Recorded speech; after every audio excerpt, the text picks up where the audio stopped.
नमः शिवाय। बहुत दिन से मैं सोच रहा था ये वीडियो बनाऊं जिससे कुछ लोगों की हेल्प हो जाए। असल में ये मेरा अपना एक्सपीरियंस है, अपनी जर्नी है। कोविड कह लें या जो कह लें, मैंने टेस्ट तो कराया नहीं था, लेकिन डॉक्टर का ऐसा कहना था कि मैं पॉजिटिव हो गया था। जो भी मेरे साथ हुआ, मेरे घर में हुआ, कैसे कैसे क्या हुआ, मैं छोटा सा एक्सपीरियंस शेयर करूंगा जिससे बाकी लोगों को उसमें मदद मिल सके। मेरे साथ ऐसा हुआ कि लगभग 13 अप्रैल के 2-4 दिन पहले से मुझे अचानक बॉडी में पेन होने लगा। बॉडी मतलब बैक मसल से पेन होना शुरू हो गया, और स्टमक लोअर एब्डोमेन में थोड़ा जैसा लगता था गैस बन रहा है, ब्लॉटिंग हो रहा है। तो मेरे होम्योपैथ डॉक्टर है, मैंने उनको बताया तो उन्होंने कुछ दवाइयाँ दी।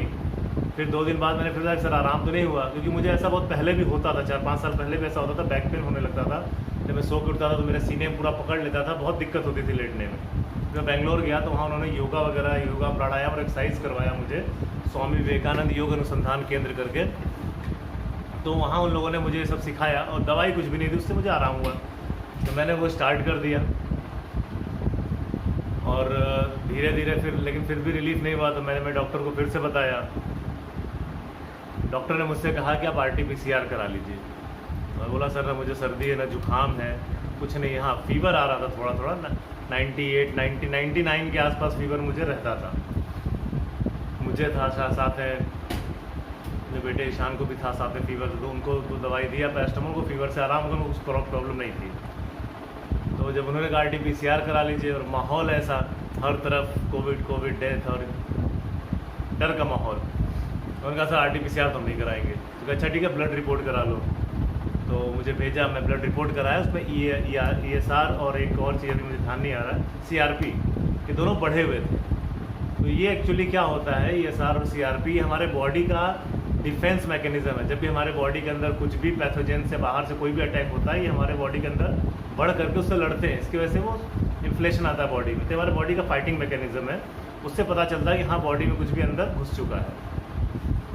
मैं भी मान गया कि मैं पॉजिटिव हो गया। मैंने फिर वो रिपोर्ट ही, बगल में मेरे एक मैडम है, डॉक्टर है, उनको दिखाया।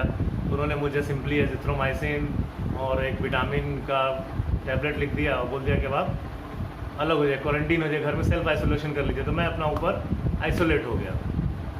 ऊपर काफ़ी जगह है, जो लोग साधना करने आते थे उन लोगों ने तो देखा ही होगा, बाकी लोगों को मैं दिखा देता हूँ। तो मैं इस कमरे में अपने आप को खुद को आइसोलेट कर लिया। सो प्रॉब्लम नहीं हुआ ज़्यादा। और मुझे जो प्रॉब्लम हो रही थी साथ साथ में, मुझे इंडाइजेशन का प्रॉब्लम। इंडाइजेशन मतलब कि जैसे पेट भारी भारी रहता था। तो उनकी दवाइयाँ मैंने ली, लेकिन साथ ही मैंने मेरे भैया को फ़ोन किया जो कि बनारस में स्वास्थ्य विभाग में है। उन्होंने मुझे बताया, तो उनके बताने पे डॉक्सीसाइक्लिन, जो आजकल आप लोगों को पता ही बहुत फेमस है, डॉक्सीसाइक्लिन ले लिया 5 दिन के लिए। साथ में आइवरमेक्टिन भी लिखा था उन्होंने 3 दिन खाने के लिए, जबकि आइवरमेक्टिन का बहुत विशेष रोल नहीं है, लेकिन डॉक्टर लोग लिखते हैं तो डर के मारे लोग खा लेते हैं। ज़्यादातर इन बीमारियों को बढ़ाने में कुछ दवाइयों का भी हाथ है।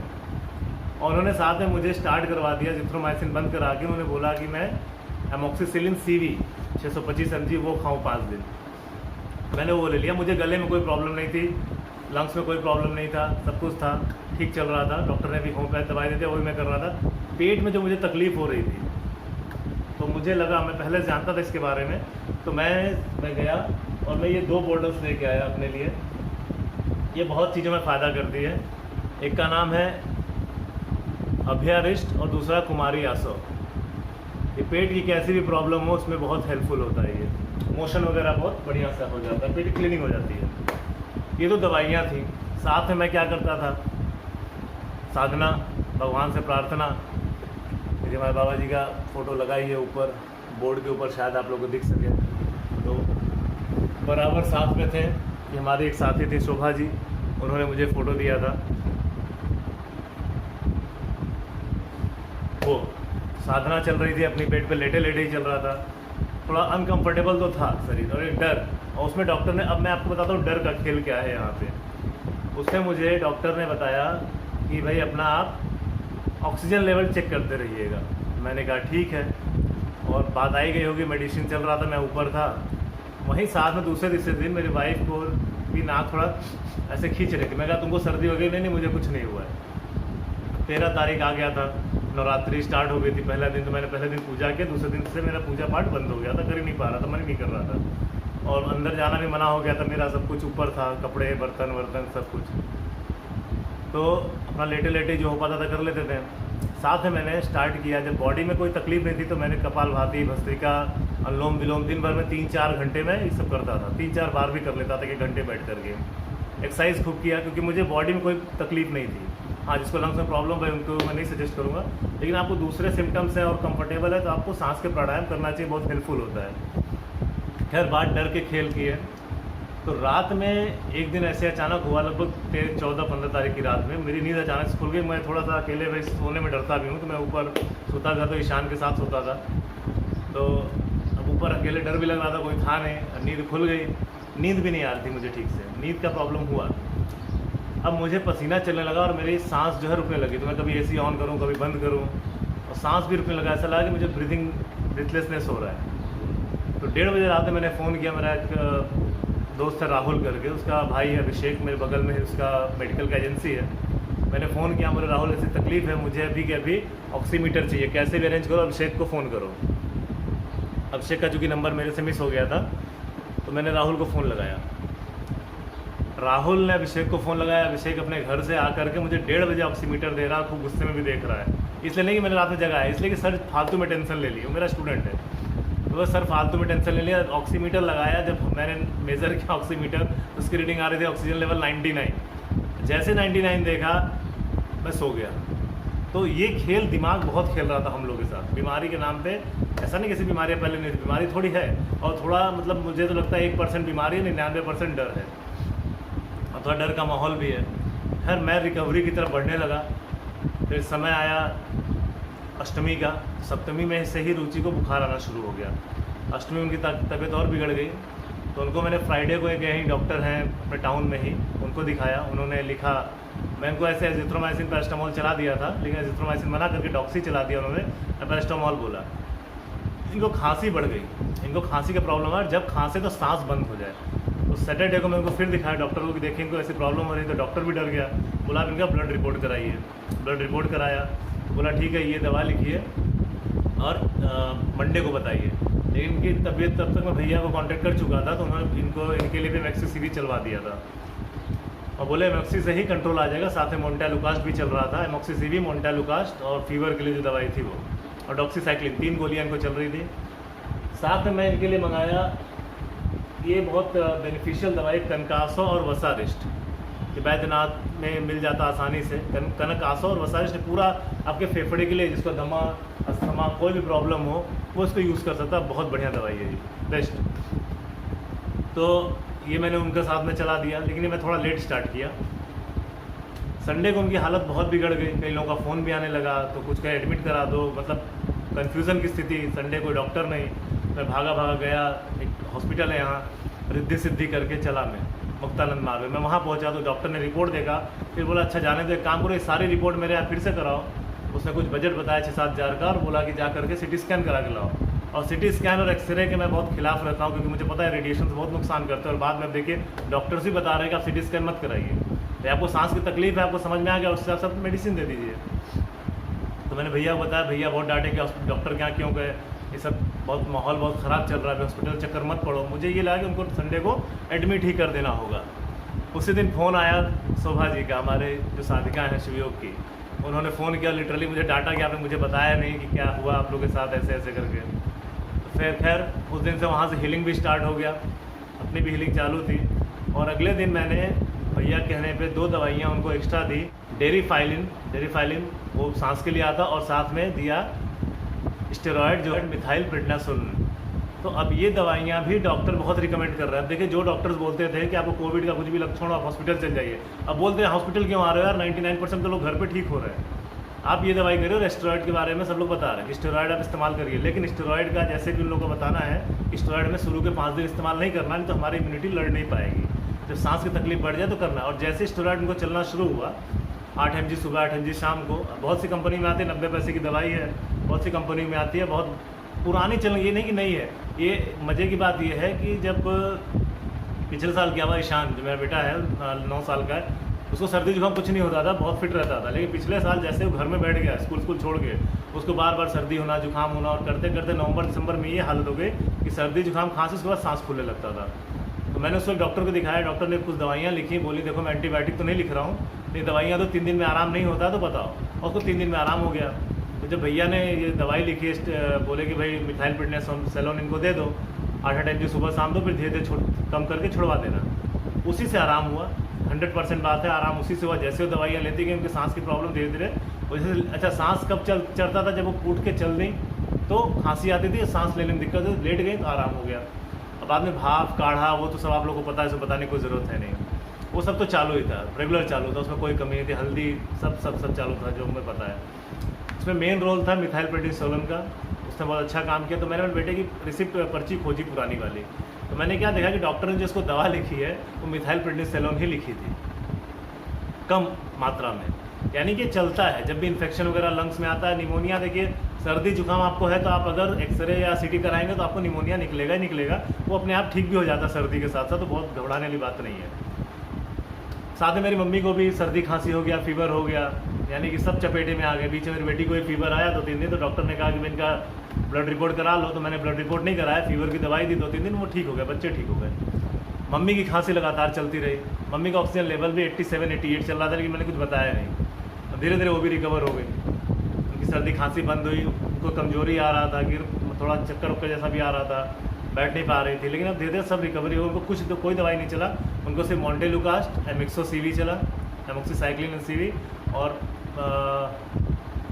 उनका एक ड्रिंक आता वाइटल Z करके, वो ड्रिंक उनको चलाया, उसमें जिंक और विटामिन C की मात्रा, उनको वाइटल Z चलाया था, जिंक और विटामिन C होता है, वो उनका चलता है। वो शुगर में जब भी उनको कभी मोशन वगैरह लूज मोशन हो जाता था वो चलता था।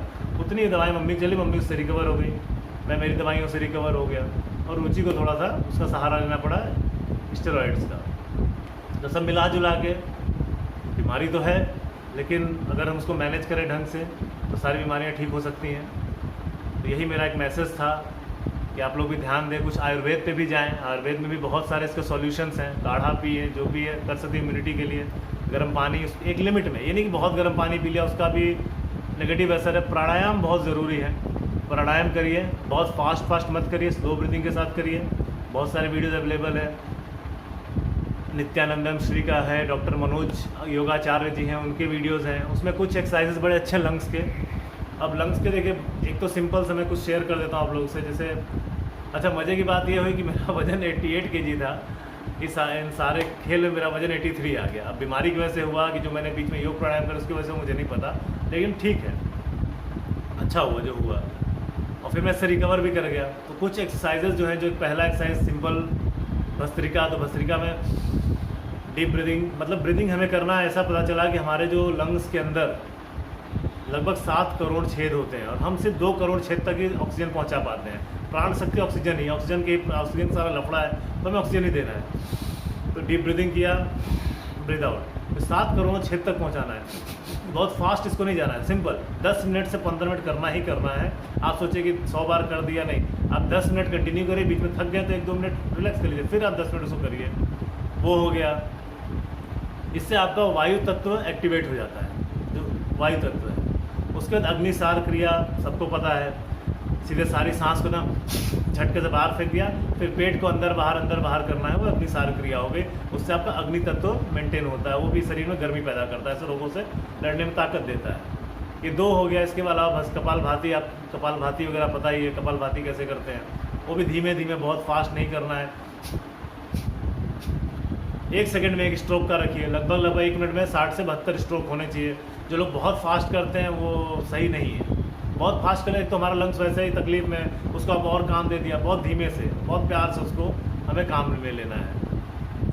इसके अलावा जो डॉक्टर मनोज योगाचार्य जी बताते हैं, बहुत बेहतरीन एक्सरसाइज है, जो मेरे बच्चों को बहुत काम किया, क्योंकि उनको हमेशा सर्दी जुकाम का प्रॉब्लम रहता था। तो उन्होंने एक चीज़ समझाई कि हमारा जैसे बाहर कीचड़ होता है, सूरज की धूप से सूख जाता है, वैसे ऑक्सीजन हमारे लिए वो धूप का काम करता है, हमारे फेफड़े में जमे हुए कफ को सुखाता है। तो उन्होंने 2 बहुत बढ़िया एक्सरसाइज बताया। एक तो इन्होंने बताया कि जब भी हमें सांस लेना है, ये पोजीशन बताया, बोला ब्रीथ इन करते हुए पूरा चेस्ट को एक्सपांड करिए, पूरा सांस भरिए, फिर ब्रीथ आउट,